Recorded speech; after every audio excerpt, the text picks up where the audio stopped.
Thank you for listening to the Speaking Out on Sex Abuse podcast with host Clara and Jimmy Hinton. If you're new to the podcast, please subscribe and share so you never miss an episode. Search for us on your favorite podcast app, or you can find the podcast on jimmyhinton.org and findingahealingplace.com. Please rate our show, subscribe, and share so we can spread the word. If you would like to support us and get exclusive rewards, go to patreon.com/speakingout. Find a tier that best fits you and join as a patron of the podcast. Now let's get into the show. Welcome to this week's podcast with host Jimmy Hinton. And Jimmy's mom, Clara, who is suffering with allergies again. Somebody give me something that will tell me about relief. But the weather's warm. The weather is warm. The weather's warm. I love the weather. I was mowing grass yesterday, and that's why I'm like this. Yep, I know. love the weather. But it is beautiful. Very beautiful out. It is gorgeous. Well, we thank you again to our patrons who support this podcast and make it possible. We can never thank you enough. So thank you. We love you. We appreciate you. We appreciate your support of us, both financially and your support by simply sharing the podcast and listening to it. We appreciate that so Absolutely. much. Yes. So this episode, should we ever have sympathy for child abusers? I think as Christians, this is an especially important topic. It is. Because I get asked that question a good bit. At what point do we minister to them? And it's automatically assumed that we minister to abusers. And you guys know me well enough to know that I take a different stance. I don't begin with the premise that we must minister to abusers. We've spoken a lot about the difference between sheep and wolves. Mm-hmm. Again, I think those descriptions in the Bible are not describing behavior. It's not describing what they do, but who they are. It's describing the heart of the person. Right. And I think that's so important when talking about this particular topic. Yeah. So, that question I think is really important because what inevitably happens is that abusers will, they'll come out of prison or if they haven't been incarcerated, they'll land on your doorstep anyway. They'll give some kind of a sob story typically. And it sounds really convincing. And if you don't check the facts, you really will buy their story hook, line, and sinker. They're very convincing. But then your heartstrings start to get pulled and you begin to feel sorry for them. And then you start to question, okay, my Christianity requires me to forgive people and to listen to repentant people and to give them a place at the table. So, yeah. By nature, there are a lot of us like myself. I am an empath. Mm-hmm. And So that's where I get it from. Oh, you do. Yes, you do. And my nature says I should feel sorry for somebody. Yeah. Especially if they come with this heart that says, I'm so sorry, and please forgive me. I'll never do this again. Mm-hmm. It makes it really difficult on those of us who have been taught either within the church or that's part of our nature to forgive automatically. Yeah. And it's very difficult, except, and I like, Jimmy, that you interjected that we need to look at the facts. Mm-hmm. And that's where things change. And that's really hard for empaths to do because we're very emotion driven. Yes. We're the kind of personality, if we see somebody tearing up, we start tearing up. It's kind of like that, the old thing, if somebody yawns, everybody in the room, it starts this chain reaction. Mm-hmm. Well, empaths are very much that way. So if we see people smiling, we start to smile. Right. It's just kind of a visceral response. If we see people tearing up, it starts making us emotional. We react and respond to emotion. Well, we feel the other person's feeling. That's exactly right. And it makes this particular subject really difficult. Mm-hmm. It does. Very much so. So, I wanted to begin with an analogy because this is fresh in the news. It's national news. But there was a car accident down in Florida, a DUI manslaughter for the second time. I think she's 24 years old, 24-year-old by the name of Jennifer Carvajal, I think is how you pronounce it. In 2014, she got a DUI at the age of 16 or 17, depending on different news stories have different ages. But she was either 16 or 17 years old, 2014, and she got behind the wheel, completely drunk, T-boned somebody at an intersection and killed the guy. So just a few days ago, she was clocked by a police officer going in the opposite direction at 111. So he pulled into the median, clocked her again. As she passed by the cruiser, she still was going 111, which indicates she probably didn't see him. So he pulls behind her, starts a chase, trying to get her to pull over. He gets behind her, and because his lights and sirens are on, I've watched a video, his lights and sirens are on. There was a car that pulled off onto the shoulder, which is where she was driving, and she just made a real hard right veer, went into a ditch, went airborne, landed on top of some cars inside a car dealership. One of her passengers was ejected. That man died as soon as he got to the hospital. A 19-year-old was launched into the back seat, and then another passenger was ejected. And both of her passengers are in critical condition. She was the only one in the car wearing a seatbelt, didn't get a scratch. And so she's facing a second manslaughter charge. So, my questions are these. If she pleads with people and says that she's sorry, does that take away from her patterned DUI manslaughters or her responsibility? I think most of us get really upset when we see DUIs, and especially DUI manslaughters, and especially repeated DUI manslaughters. It's infuriating. I have zero tolerance. I'll be honest. And we with shouldn't. You. I have zero tolerance. On my website, Silent Grief, I have thousands of parents who have lost children because of drunk drivers. Sure. It is devastating. Yeah. And there is no return from this pain. It's not like, oh boy, I did something bad. I'm going to go to the parent. I'm going to say I'm so sorry, and life goes on. Not so. Yeah. Life has been disrupted, torn inside out, upside down. A life has been taken away, an innocent life, while the person behind the wheel is responsible. When we get behind the wheel of that vehicle, we have a responsibility. Yeah. And when you take that first drink, I am of the belief that you are to stay put then. When you take that second drink, you're not drunk yet, and I've watched people do this, and it infuriates me, where they will just drink, and you have to fight them to get their keys. This is a repeat here. A repeat where a life was already taken. And clearly that didn't wake her up. No. That didn't. If taking a life, taking an innocent life, and living through hearing the spouse of, I guess she was the fiance of this man who died back in 2014, she pleaded and begged and had to get a victim advocate to work with her because the trauma was so severe. If seeing somebody who's a beloved family member of the person whose life you took, seeing their lives completely shattered in front of you in the courtroom, if that doesn't move you to stop, nothing will. No, nothing will. Nothing will. So, nothing. A question about DUIs, while we're on that subject. What would repentance look like for Jennifer?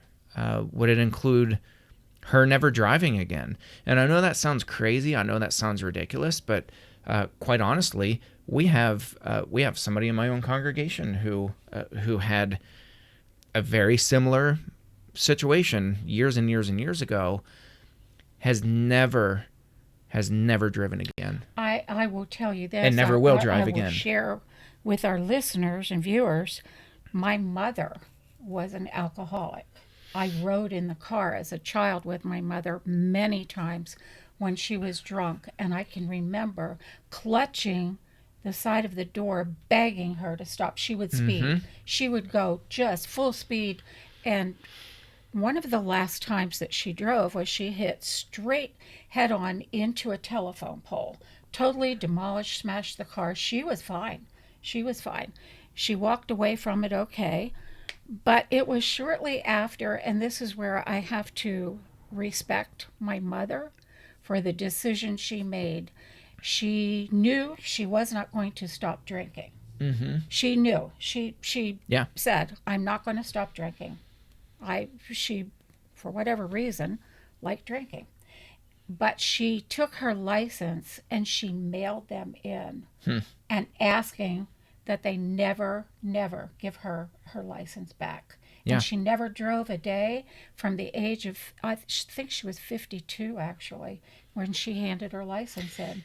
Yeah, That says she knew. That's a responsibility. Right. You know, And I have always respected her for that. we're talking about repentance, but somebody who doesn't put the bottle down, but puts the car keys away forever. That's, I know it sounds strange to say it, but that's a deep sense of responsibility to say, I will not. I have respected, yes. Yeah, I won't always. put the lives of people at Right. risk, because I know when I pick up a bottle, I will not stop. No, she knew. And I know if I pick up the keys, I will drive drunk. Right.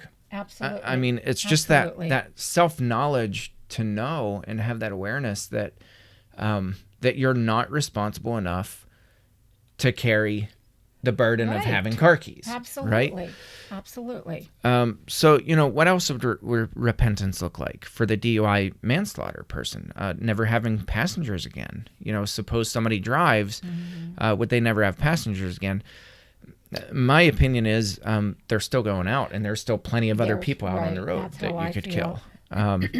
I really think relinquishing their license forever. Permanently. If they know they're Sure. going to continue to drink. And actually, any person with a pattern of drinking will tell you at any given moment, they're walking a line. Yeah.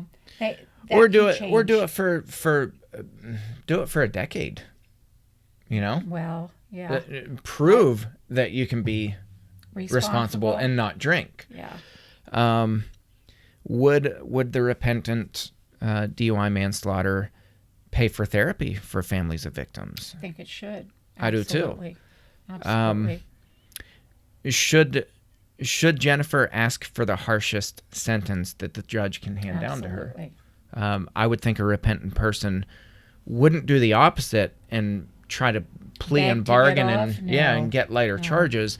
They would say, I I can am never guilty. look in the Yes, mirror again the right, rest of my yes. life, knowing that I did what I did twice now. I took the lives of Yes, innocent no. people. Hand me the heaviest sentence.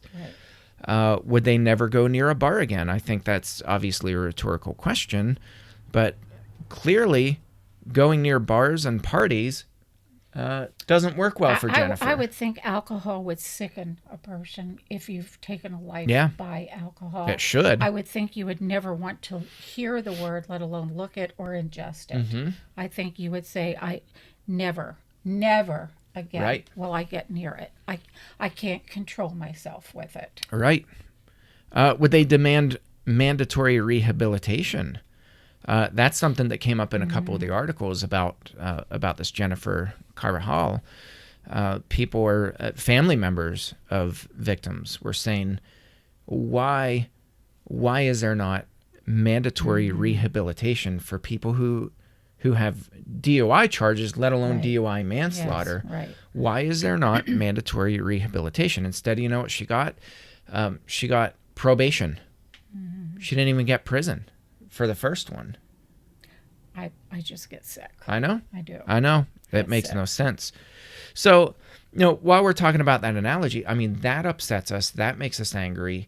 I don't know of any church, although I'm sure they're out there, who would hand the keys to somebody who has DUI manslaughter charges and say, "Hey, we're gonna have you drive our church bus around." I was going to say, drive a busload of kids, pick them up for VBS. But I say that, yeah. but I'm sure they're out there. I pray not. Not surprisingly. I pray not, but you're probably right.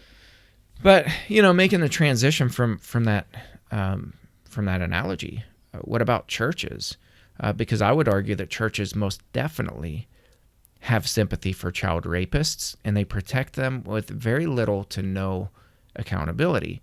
Why don't you talk about this survey by Christianity Today International? Okay, Jimmy was wonderful enough to dig up some facts, real life facts and data for us. There was a 210 survey in 2010 by Christianity Today, I don't even know if I can talk, Jimmy, of 3,000 church leaders and members. There's some shocking but not shocking data that was gotten from this. 20% of the leaders knew of registered sex offenders attending. Now, we know we've had podcast after podcast where we know church leaders are aware that there are sex offenders in the congregation. Or they remain intentionally unaware. Absolutely. They don't want to know. Okay, right. Which I think 20%. That's a low. I think that's number. a very low number Yeah, because I do too. because I've not visited a church yet. In 10 years of doing advocacy work, I've not visited a church yet where there's not an awareness of I think that's a offenders very in the low church. ball number. But anyway, that's the number they got. Then this is interesting. 80% of the respondents agreed. Now listen to this. Sex offenders who legally have paid their dues should be welcomed into the church. Okay, we've had many podcasts about this, about the dangers of doing this very thing. Of just saying, you know what, you went to prison, you served your time, come on, come into the fold, we welcome you. God And it's our forgave duty you. to welcome you. Oh, yes. God forgave you, and so do we. So, end of discussion. Yep. And the third one, virtually none of these will ever have accountability beyond secret agreements between the leaders and the offenders. Yep. And I at first I said to Jimmy, I find this appalling, but I don't. We know this happens. You've worked with how many churches who have done this very thing, who have said, no, we have it taken care of. Well, I've had churches send me these covenant agreements. They call these them agreements, covenant yeah. agreements, or that's typically the name that they call them. But I've had churches send them to me and say, what do you mean we don't have accountability? Yeah, we have it this covered. wonderful agreement. Yeah, And I read yeah, it, and I'm like, I have a whole collection of these covenant agreements that leaders have given me because they don't see anything wrong with them. And I don't think that leaders in their own minds are thinking, we really want kids to be unsafe here. That's not what they're thinking. What they're thinking is, my goodness, we're being responsible. They think We're they're holding being them accountable. responsible, and we're being Christ-like because we're forgiving. We are forgiving Right. the sinner. And keep in mind, when we're talking about this survey, this is not about people who have been maybe convicted. They have been Right. convicted. Absolutely. Yeah. Yeah. Of the most vile of offenses, of sexual abuse on a child, Yeah. an underage person. I mean, that's a great point. Yes. This is not hearsay. It's not allegations. These No, are people who are not- actual I think- registered. I think you Right. did this, but They're registered there it says sex they have offenders. paid their dues. They went to prison. They did whatever they were supposed to do, and now they're out. And now it's back to church, Yep. back to the playground. Yeah. Yeah. And some might not like me calling it that, but let's face it, church is a playground for sex offenders. Absolutely. Well, I think it's interesting too, in all of these policies, at least every one that I've ever read, they have some kind of a clause in there that says, you are not, sex offenders are not permitted to go into the children's wing. Now listen, where there are children. And I thought, I mean, if you stop and think about this for a minute, okay, there are children in the children's wing, You know where else there are children? Yeah, in the General Assembly. Everywhere. All through the building. Absolutely. All over the place. So yes. it's insane to me because the risk increases dramatically for abuse to happen where there's less structure for the kids. It would be safer to say, sex offenders, you're allowed in the children's wing and nowhere else. Right. It would actually be safer for the kids because in the children's wing, there's structure. The kids are in classes. Right. They're behind locked doors. Yes. They have 2 adults in every classroom. Yes. That sex offender is not going to get inside of those classrooms. They'll be able to be in the halls, and that's about it. They're not going to have access to the kids. That's a great point, Jimmy. That is a great point. But when they're in the General Assembly, there's no structure. Everybody's guard is down. People are distracted. It's that whole spotlight of attention and you thing. Might be, some people might be saying, well, what could possibly go wrong? Lots and lots. We have, there again, had podcast after podcast about abuse in plain sight. Yeah, that's right. It happens. Yeah. And that's a thrill for the abuser. 100%. Yes. So I want to read a couple. These are actually direct quotes from policies that I pulled. Seventh-day Adventists, they have a policy. Now, this is not like, I don't think this is a policy for the whole denomination. Mm-hmm. I think this is just I wondered about one church's sample policy, but I think that can be replicated. You know, Sarah McDougall, she's Seventh-day Adventist and posts a lot of stuff about their policies. Absolutely. But here's what it says. This is a direct quote that I pulled from this policy that's public. I just did a Google search and up it came. Quote, notification of convicted sex offenders attending church A. Just, fill in the blank. Here we go. As long as there is a well-established church attendance policy for convicted sex offenders and the local church board as well as church elders and deacons have been made aware of that a convicted sex offender is attending church, and the church has complied with all the requirements set forth in this policy, wait for this, there is no need to notify the church membership.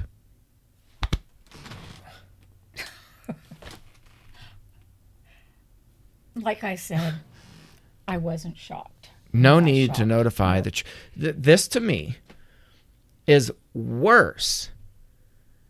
It's worse than having a volunteer to drive the church bus who has multiple DUI manslaughter charges and not informing the parents of those kids who are getting into that bus that their driver of the bus has multiple DUI manslaughter charges.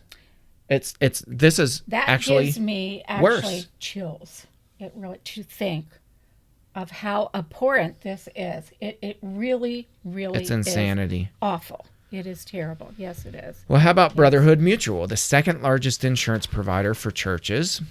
This is a direct quote. I pulled this right off of their website. Their policy on sex offenders, registered sex offenders, convicted serial child rapists. Here's our policy. Churches can decide which church members need to know that a person has a history of sex offenses.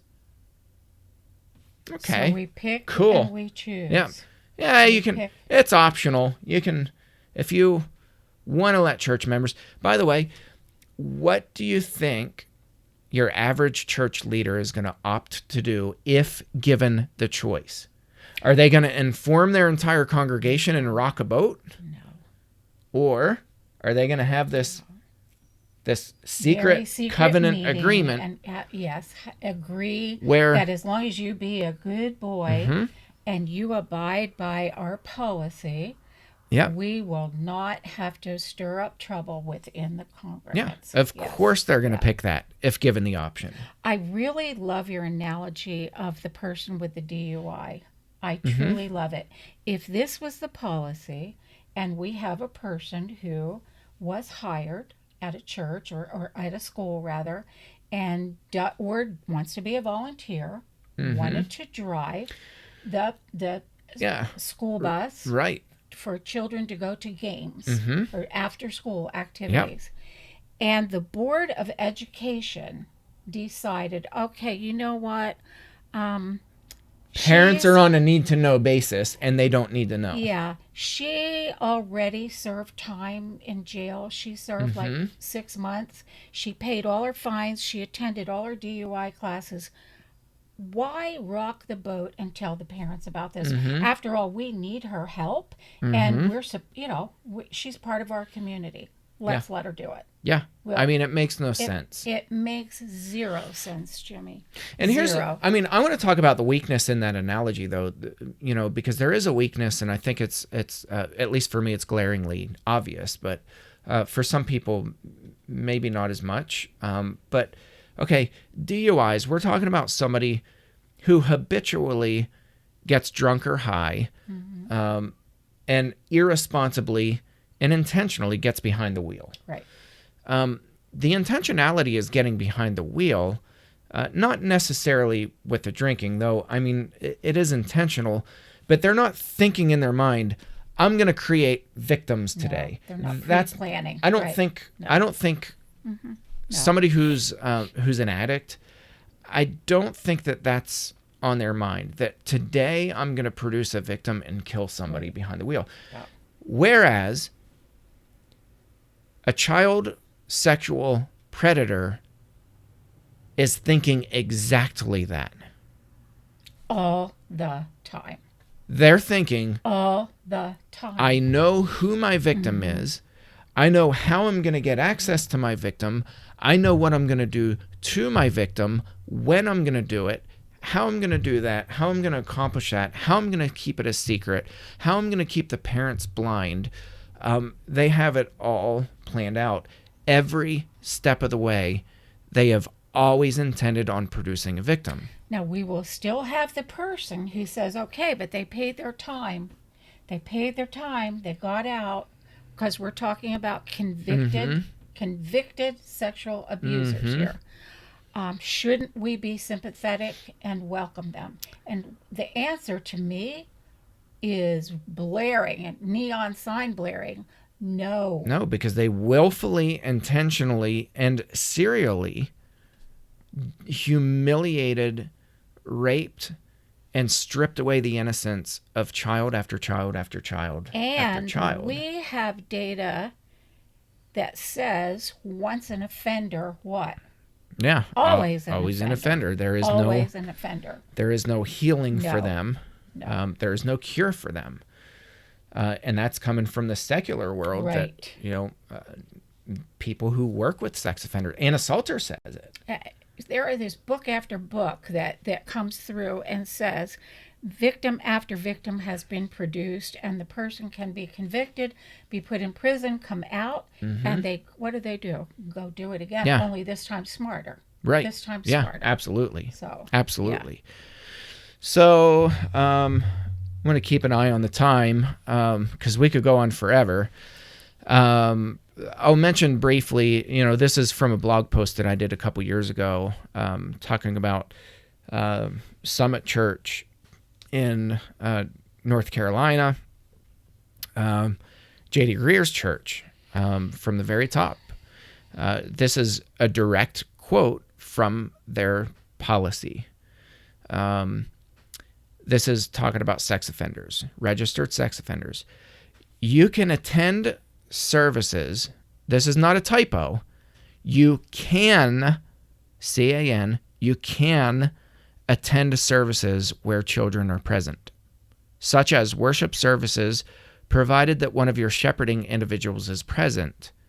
We are asking families, that is, not of the offender, we're asking the general population of this church. Woo! Transformer just blew. Wondered what that was. Our lights flickered and we heard it sounded like a bomb. It was a transformer. Yeah. Anyway, we'll keep going. Hope it wasn't right outside the house. I hope not. We're asking families to sacrifice peace of mind that would be present if we did not allow anyone under registered sex offender status to attend. In other words, we're asking you to sacrifice your peace of mind that you would get if we didn't let registered sex offenders attend church here. We're asking you to sacrifice that peace of mind, and we're going to bring them in anyway. In other words, it's a big screw you to all the families. I mean, that's the only way I can view this. It is. It is. So, you know, in short, churches should not have sympathy on abusers who chose to serially abuse and harm children. And I hope people, that this is driven home to you, this idea that this wasn't an accident that we're talking about. Child sex abuse is not an accident. It's not an oopsie.